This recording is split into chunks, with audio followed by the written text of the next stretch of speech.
में आगे बढ़ेंगे तो देहरादून में भाजपा की कार्य समिति की बैठक खत्म हो गई है। इस बैठक में मुख्यमंत्री पुष्कर सिंह धामी के अलावा पार्टी के सांसद, मंत्री और तमाम पदाधिकारी शामिल होने पहुंचे थे। बैठक में भाजपा के आगामी चुनावी कार्यक्रम भी तय किए गए हैं। इसके साथ ही मोदी सरकार के 9 साल पूरे होने पर महासंपर्क अभियान को लेकर मंथन हुआ। 30 मई से भाजपा का महासंपर्क अभियान शुरू होने जा रहा है। 1 महीने तक चलने वाले भाजपा के इस महाजनसंपर्क अभियान में कई कार्यक्रमों का आयोजन किया जाएगा।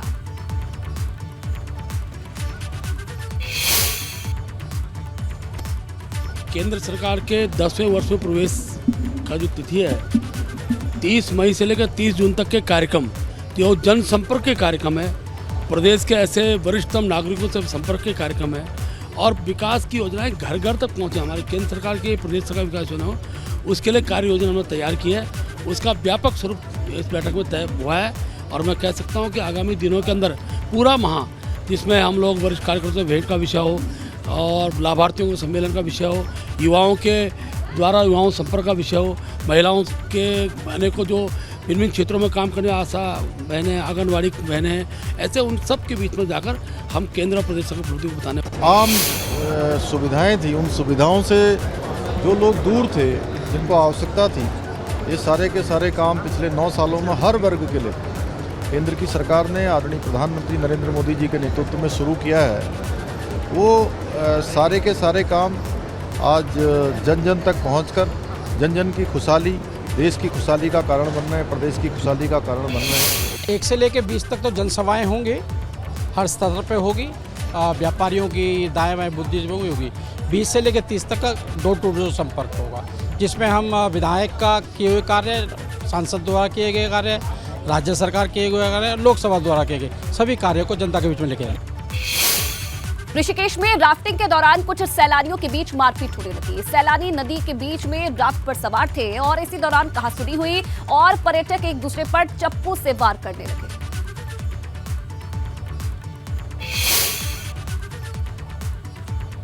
तो ऋषिकेश का ये पूरा मामला और ये तस्वीरें भी आप देख रहे हैं।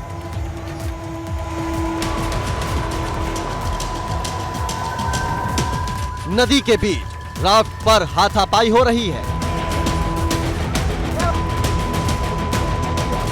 कुछ लोग एक शख्स के ऊपर राफ्ट के चप्पू से वार कर रहे हैं। ये वीडियो ऋषिकेश का बताया जा रहा है, जो सोशल मीडिया पर खूब वायरल हो रहा है। बताया जा रहा है कि गंगा में राफ्टिंग करने गए कुछ पर्यटकों के बीच विवाद हो गया। बात कहासुनी से बढ़ते बढ़ते मारपीट तक आ गई और पर्यटक एक दूसरे पर चप्पू से वार करने लगे।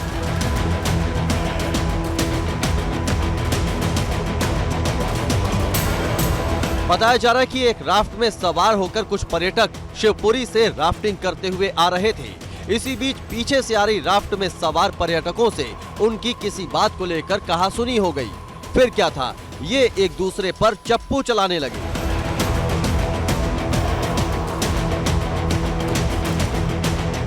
जरा सोचिए, अगर यहाँ कोई अनहोनी हो जाती तो उसका जिम्मेदार कौन होता।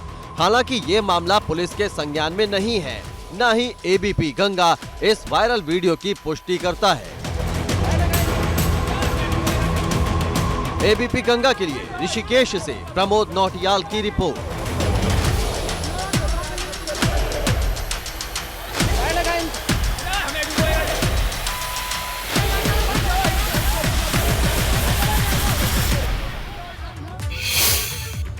तो रिपोर्ट आपने देखी। अब प्रमोद नौटियाल खुद हमारे साथ जुड़े हैं फोनों पर। प्रमोद, तस्वीरें तो हमने देखी किस तरीके से मारपीट हो रही है, लेकिन क्या अभी तक कारण पता चल पाया है कि क्यों इन सैलानियों के बीच में, पर्यटकों के बीच में विवाद हुआ है? क्या कारण रहा है इसके पीछे और क्यों ये मारपीट हुई? ये देखिए, ये दोनों राफ्ट शिवपुरी से नीचे की ओर आ रही थी गंगा नदी में, और जब ये राफ्ट लखनऊ जिला के पास पहुंची तो जो पीछे से राफ्ट आ रही थी, उन्होंने वहां बैठी महिलाओं पे कुछ कमेंट किए। इनकी बातचीत होती रही, बीच में कुछ ऐसे कमेंट किए जिसके विरोध इन्होंने किया, तो कहासुनी हो गई इनके बीच में। और अचानक एक राफ्ट में बैठे जो पर्यटक थे, उन्होंने चप्पू से हमला कर दिया। तो वहाँ अफरा तफरी का माहौल हो गया, क्योंकि वो जो मैगी पॉइंट है वहाँ पे कई राफ्ट रुकती हैं, वहाँ पे कई राफ्ट और पहले से थी। तो इन दोनों के बीच में जब हाथापाई होनी, तो आप वीडियो में देख सकते हैं, एक महिला गंगा जी में वो लाइफ जैकेट पहनकर गंगा जी में कूद गई थी। तो वहाँ चारों ओर राख लगी थी। उन्होंने समझाने का प्रयास किया, लेकिन दोनों ओर से एक दूसरे पर चप्पू चलाए गए। उसके बाद जब हमने पुलिस प्रशासन से पता किया तो पुलिस ने ऐसे किसी भी मामले का होने से इनकार किया, क्योंकि वहाँ लिखित में कोई तहरीर नहीं दी गई। दोनों राख में जो लोग सवार थे, उसके बाद वो अपने वो चले गए। लेकिन अक्सर ऐसी घटनाएं वहाँ पर होती रहती हैं। बिल्कुल प्रमोद, ऐसी घटनाएं होती रहती है और संज्ञान लेने की जरूरत है पुलिस प्रशासन को। यहाँ पर बहुत धन्यवाद आपका तमाम जानकारी के लिए। बद्रीनाथ धाम में मास्टर प्लान के तहत रिवर फ्रंट डेवलपमेंट कामों के चलते बाबनी गांव के पैदल मार्ग में भूस्खलन से दरार आ गई है, जिसे लेकर अब डीएम ने संभावित खतरे को देखते हुए 7 दुकानों को शिफ्ट कर दिया है। सभी दुकानदारों को नगर पंचायत की अस्थायी दुकानों पर शिफ्ट किया गया है। इससे नारायण बाजार के 7 दुकानों को शिफ्ट किया है। इस घटना को लेकर लोगों में दहशत का माहौल है और लोगों को आशंका है कि बरसात के मौसम में ये दरारें और बढ़ सकती हैं।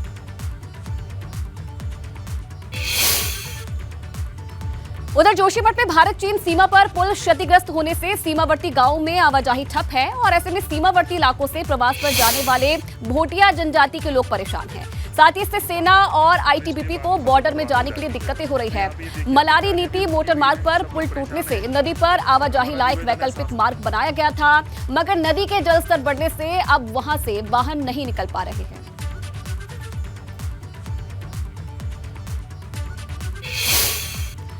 इधर केदारनाथ यात्रा के मुख्य पड़ाव यानी कि सोनप्रयाग में व्यापारियों ने अपनी मांगों को लेकर बाजार बंद कर दिया है। व्यापारियों की मांग है कि दोपहर के बाद सोनप्रयाग बैरियर को बंद कर यात्रियों को केदारनाथ धाम ना जाने दिया जाए। साथ ही सोनप्रयाग में जगह जगह संचालित हो रहे भंडारों को भी बंद करवाया जाए। व्यापारियों का कहना है कि भंडारे आयोजित होने से उनका रोजगार प्रभावित हो रहा है। सोनप्रयाग बाजार पूर्ण रूप से बंद है। ये बंदीकरण व्यापार संघ की तरफ से नहीं है, पहली बार ऐसा हुआ है कि स्वतः व्यापारियों ने अपने अपने प्रतिष्ठान बंद कर दिए हैं। रोजी रोटी का संकट खड़ा हो गया है, इस कारण पूरा बाजार बंद है। इसमें व्यापार संघ की किसी भी प्रकार की भूमिका नहीं है। व्यापार संघ को ही भी दोष अर्पण किया गया है कि आप प्रशासन के साथ मिले हुए हो, जिस कारण प्रशासन हमारी कोई समस्या नहीं सुनता। उधर गंगोत्री धाम में तीर्थ यात्रियों की भीड़ उमड़ रही है। दर्शन के लिए सुबह से ही तीर्थ यात्रियों की लंबी कतार लगी है। वीकेंड पर तीर्थ यात्रियों की भीड़ कुछ ज्यादा ही नजर आ रही है। उधर फिलहाल मौसम भी साफ है, जिससे यात्रा सुचारू रूप से चल रही है। गंगोत्री धाम में अब हर दिन 15,000 के करीब यात्री दर्शन के लिए आ रहे हैं। यात्रा शुरू होने के बाद से अब तक गंगोत्री और यमुनोत्री धाम में 4.5 लाख तीर्थ यात्री दर्शन कर चुके हैं। आपको बता दें कि 22 अप्रैल से गंगोत्री और यमुनोत्री धाम की यात्रा की शुरुआत हुई थी और यात्रा को शुरू हुए कल 1 महीना पूरा हो जाएगा।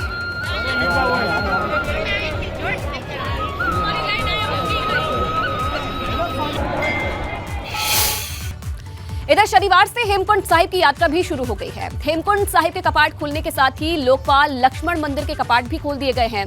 कपाट खुलने के मौके पर बड़ी संख्या में तीर्थ यात्री मौजूद रहे।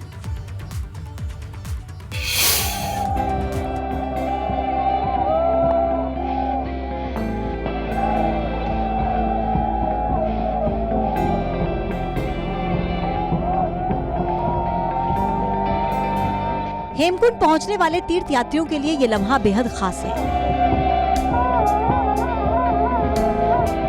काफी इंतजार के बाद ये शुभ घड़ी आई है, इसलिए तीर्थ यात्रियों की खुशियों का कोई ठिकाना नहीं है। तीर्थ यात्रियों ने जैसे ही गुरुद्वारे में अरदास लगाई, मानो उनकी रास्ते की पूरी थकान दूर हो गई।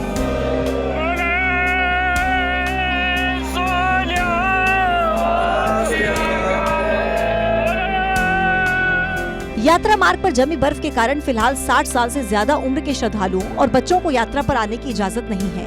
एक दिन में सिर्फ 2,500 तीर्थ यात्रियों को हेमकुंड साहिब जाने के लिए इजाजत है। ठंड की वजह से यात्रा मार्ग पर तीर्थ यात्रियों को गर्म पानी मिलेगा। इसके साथ ही घोड़ा खच्चरों के लिए गर्म पानी की व्यवस्था की गई है। हेमकुंड साहिब 15,000 फीट की ऊंचाई पर स्थित है। ये सिख धर्म के लोगों का सबसे ऊंचा तीर्थ स्थल है। कहा जाता है कि यहाँ सिखों के 10वें गुरु गोबिंद सिंह ने साधना की थी, इसलिए ये स्थान सिख धर्म के लोगों के लिए पवित्र है। हेमकुंड साहिब में फिलहाल काफी बर्फ जमी हुई है।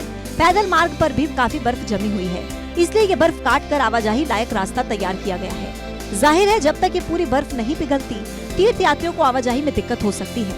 साथ ही ठंड का भी सामना करना पड़ेगा।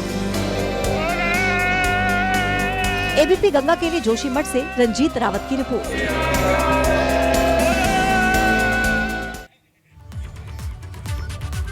और चलिए खबरों में आगे बढ़ेंगे तो श्रीनगर और उसके आसपास के जंगल में पिछले 3 दिनों से आग लगी हुई है। बीती देर शाम तो आग खदुखाल स्थित पावर स्टेशन तक पहुंच गई, जिसे काफी मशक्कत के बाद बुझाया गया। इस घटना में अब तक काफी हेक्टेयर जो वन संपदा है वो खाक हो चुकी है। गर्मी बढ़ते ही आग की घटनाएं भी बढ़ती जा रही है, मगर वन विभाग के दावे हवाई साबित हो रहे हैं। फायर मार्शल हैं और 9 कर्मचारी परमानेंट हैं। इसमें जो है कि कभी कभी ऐसी घटनाएं होने की 2-3-4 जगहों पे एक साथ आग लग रही है, और मेरे पास कर्मचारी कम होने की वजह से कर्मचारी भी काफ़ी परेशान हैं, जो जूझ रहे हैं हम लोग। और इसके लिए हम प्रयासरत हैं कि आग कम से कम हो और उस पर हम नियंत्रण करें।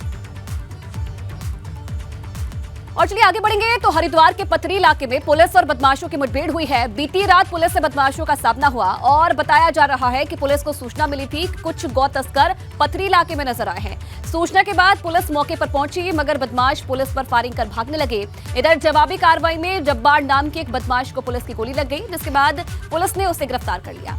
पिछले कुछ दिनों के भीतर ही हरिद्वार जिले में मुठभेड़ की कई वारदातें हो चुकी है।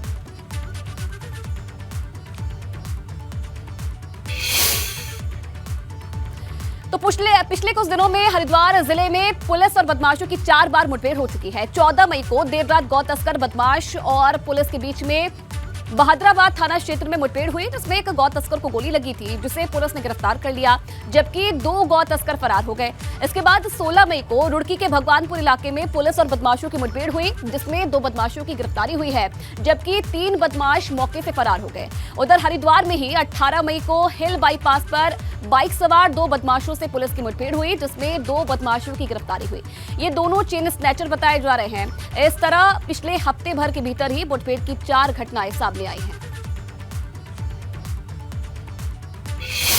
तो पौड़ी के नगरपालिका अध्यक्ष और भाजपा नेता यशपाल बेराम की बेटी की शादी इन दिनों खूब चर्चा में है। दरअसल उनकी बेटी की शादी एक मुस्लिम परिवार में हो रही है, जिसे लेकर सोशल मीडिया पर खूब बयानबाजी हो रही है। इस बीच यशपाल बेराम ने अपनी बेटी की शादी को फिलहाल टाल दिया है। मैंने अपनी बच्ची की शादी एक मुस्लिम लड़के से तय की थी, और मैंने स्वयं सभी लोगों से इस बात को कहा था कि मेरी लड़की की शादी उसके सहपाठी के साथ जो एक मुस्लिम परिवार से शादी करने जा रहे हैं। तमाम लोगों ने शुरू में भी इस बात को स्वीकारा था कि आजकल ये 21वीं सदी का युग है, लड़के लड़कियां इस काम को मतलब शादी करने के लिए फ्री हैं, सबकी अपनी निजी जिंदगी है। उसी क्रम में हमने कार्ड छपाने शुरू किए। आधे कार्ड गए भी लोगों के पास, लेकिन एक कार्ड जो है बाहर से वायरल होने के कारण तमाम संगठनों के द्वारा, लोगों के द्वारा मुझ पर तमाम तरह की बातें कही गई सोशल मीडिया के द्वारा, और अब धीरे धीरे इस तरह का माहौल जो है क्रिएट हो गया है कि मुझे लगता है इस तरह के माहौल के बाद शादी के लिए परिस्थितियां अनुकूल नहीं है। आधुनिकता के दौर में जो इस तरह का वातावरण बना रहे, मैं कहता हूँ यदि दूसरा भी समाज इस तरह से करे, एक्सेप्ट करे तो तब बात है ना, लेकिन ऐसा होता नहीं है, दुर्भाग्यपूर्ण है। और किसी की निजी जिंदगी में हमें देने का अधिकार नहीं है, लेकिन जहाँ सामाजिक तौर पर उसको मान्यता मिले उसके हम भी विरोधी हैं। और अब आपको दिखाते हैं कि विश्व हिंदू परिषद के नेता साध्वी प्राची ने इस मामले पर क्या कहा। मैं क्योंकि हिंदू धर्म की रोटी खाती हूँ, हिंदू धर्म में मैं जन्मी हूँ, हिंदू धर्म में मैंने जन्म लिया है, तो मेरा उत्तरदायित्व बनता है। इस तरह की जो ये बातें होती है मुझे बड़ा अफसोस होता है। भाई 5 साल से लड़की ने कोर्ट मैरिज किया हुआ है, तब से ये मान्य कहाँ थे। आज भारतीय जनता पार्टी को बदनाम करने के लिए, भारतीय जनता पार्टी के खिलाफ कोई हो सकता है अंदर खाने कोई षड्यंत्र भी हो सकता है। मैं तो एक निवेदन करूंगी भारतीय जनता पार्टी को व्हिप जारी करके जवाबदेही कर। उधर हल्द्वानी के गौलापार इलाके में काफी समय से बिजली की किल्लत बनी हुई है। बिजली कटौती से नाराज लोगों ने बिजली विभाग के दफ्तर पर हंगामा कर दिया। ग्रामीणों का कहना है कि एक तरफ गर्मी बढ़ रही है, तो वहीं बिजली कटौती ने उनकी मुश्किल बढ़ा दी है। तस्वीरें भी आप देख रहे हैं, देखिए किस तरीके से बिजली की किल्लत से लोग परेशान हैं और हंगामा करते हुए नजर आए।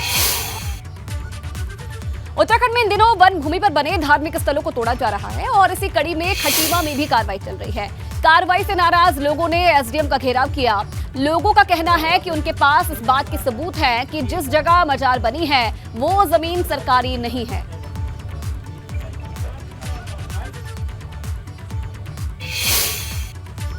उधर रामनगर में भी अतिक्रमण के खिलाफ प्रशासन की कार्रवाई का विरोध हो रहा है। दरअसल वन विभाग ने पोचड़ी, कालू, सैयद, नई बस्ती में अतिक्रमण चिन्हित किए, जिसे लेकर गुरुवार को विभाग ने क्षेत्र में मुनादी भी करवाई, मगर ग्रामीण प्रशासन की कार्रवाई के विरोध में उतर आए। ग्रामीणों ने तराई पश्चिमी वन प्रभाग के डीएफओ ऑफिस के बाहर हंगामा किया।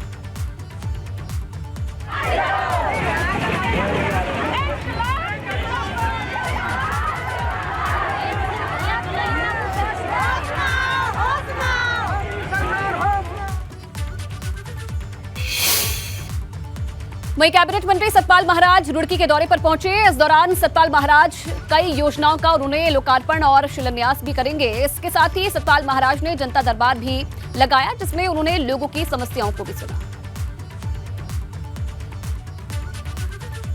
कैबिनेट मंत्री सतपाल महाराज का दौरा। वहीं भारतीय रिजर्व बैंक ने सबसे बड़ी करेंसी 2000 रुपए के नोट पर बड़ा फैसला लिया है। आरबीआई ने 2016 की नोटबंदी के बाद जारी 2000 रुपए के नोट को वापस लेने का फैसला लिया है। 2000 रुपए के नोट को बंद करने को लेकर आम लोगों की क्या राय है, इसी पर देखिए एबीपी गंगा संवाददाता रवि कांतुरा की रिपोर्ट। 30 सितंबर के बाद 2000 रुपए का जो नोट है वो अमान्य हो जाएगा, लेकिन फिलहाल अभी वो चलेगा। बैंक में उसको एक्सचेंज कर सकते हैं, अपने खाते में डाल सकते हैं। लेकिन खासतौर पर अगर पेट्रोल पंप पर देखें तो इस तरीके से तमाम लोग यहाँ पर पहुँच रहे हैं जो 2000 रुपए के नोट के बाद ही यहाँ पर आ रहे हैं और अपना खासतौर पर तेल भराने के लिए 2000 रुपए के नोट का इस्तेमाल करते हुए भी दिखाई दे रहे हैं। लेकिन कुछ लोग जो इस बात को समझते हैं उनसे ये जानते हैं कि किस तरीके से उनके रिएक्शन हैं और किस तरीके से 2000 का जो नोट है उसकी नोटबंदी को वो देख रहे हैं। मैम, आपका क्या नाम है, किस तरीके से इस फैसले को देखते हैं? की चेंज लेने में लोगों को काफ़ी प्रॉब्लम हो रही थी। अभी ये बहुत अच्छा कर रहे हैं मोदी सरकार की, जो 2000 के नोट को सबमिट करवा रहे हैं। काले धन के ऊपर ही प्रहार है ये। एक तरह से देखा तो बहुत अच्छा है, क्योंकि 2000 का नोट चलन से एकदम गायब हो चुका है। इसका टोटली कहाँ गया कि जो छपे थे वो केवल ब्लैक मनी में चला गया। 4 नोट आप पर आए हैं, क्या आज ज़्यादा देखने को मिल रहा है? बिल्कुल बिल्कुल ज़्यादा देखने को मिल रहा है सर। इससे पहले बहुत कम आ रहे थे। आज जो है नोटबंदी के दौरान जैसे बंद कर दिया गया है तो ज़्यादा दिख रहा है। अच्छा, देखिए आप हाथ में उनके साफ देख सकते हैं कि जो 2000 रुपए के नोट हैं, जिनको लगातार लोग ये कह रहे हैं कि ये गायब हो गया था, कहीं दिखाई नहीं दे रहा था। लेकिन अब आप देखेंगे कि जो फैसला आरबीआई द्वारा लिया गया है, उस फैसले के बाद खास तौर पर पेट्रोल पंप पर अब 2000 रुपए का नोट ज़्यादा आज देखने को मिल रहा है। वहीं कॉर्बेट पार्क की तरह ही अब राजाजी टाइगर रिजर्व में बाघों का कुनबा बढ़ाने की कवायद चल रही है और इसी कड़ी में सीएम पुष्कर सिंह धामी ने एक बाघिन को कॉर्बेट टाइगर रिजर्व की मोतीचूर रेंज में छोड़ा है। ये बाघिन कॉर्बेट पार्क से लाई गई थी।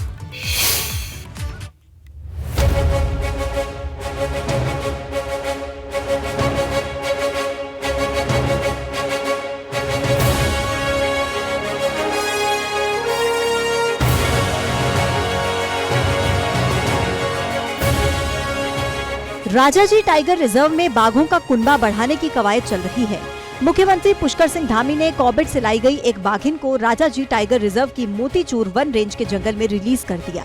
मुख्यमंत्री पुष्कर सिंह धामी ने कहा कि राजाजी नेशनल पार्क का ये इलाका पर्यटन हब बने, इसके लिए सरकार ने नई योजना बनाई है। ये मोतीचूर राजाजी नेशनल पार्क हमारा देहरादून, हरिद्वार, पौड़ी जनपद और इस पूरे क्षेत्र में ऋषिकेश जो एक हमारा पर्यटन का बड़ा हब है, लोगों का बड़ी संख्या में आना जाना रहता है। उस क्षेत्र में भी पर्यटन बढ़े और लोग यहाँ भी इसको देखने आए, इस प्राकृतिक सौंदर्य को देखने आए। तो इस उद्देश्य से मादा टाइगर को यहाँ पर छोड़ा जा रहा है और जो वन भूमि से संबंधित हमारे जो यहाँ की कुछ मांगे हैं, कुछ आवश्यकताएं हैं, उनके संबंध में भी मैंने उनसे बात की है। तो उन्होंने मुझे आश्वस्त किया है कि हर प्रकार से जो भी वन विभाग से जो भारत सरकार के स्तर पर जिनकी एनओसी मिलनी है, जिनको स्वीकृति प्राप्त होनी है, उन सबको स्वीकृति देंगे। राजाजी टाइगर रिजर्व अपनी कुदरती खूबसूरती के लिए जाना जाता है। यहाँ सफारी पर आने वाले सैलानी जंगल की खूबसूरती के साथ ही जंगली जीवों का दीदार करने की इच्छा रखते हैं।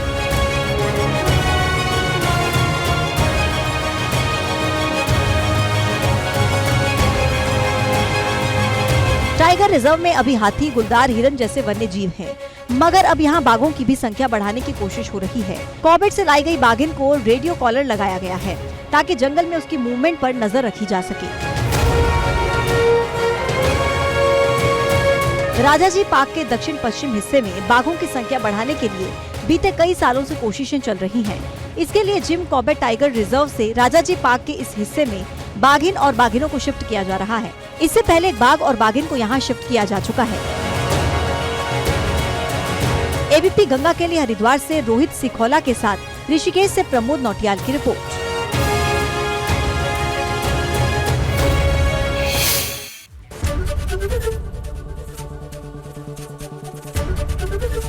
एबीपी गंगा, खबर आपकी, जुबान आपकी।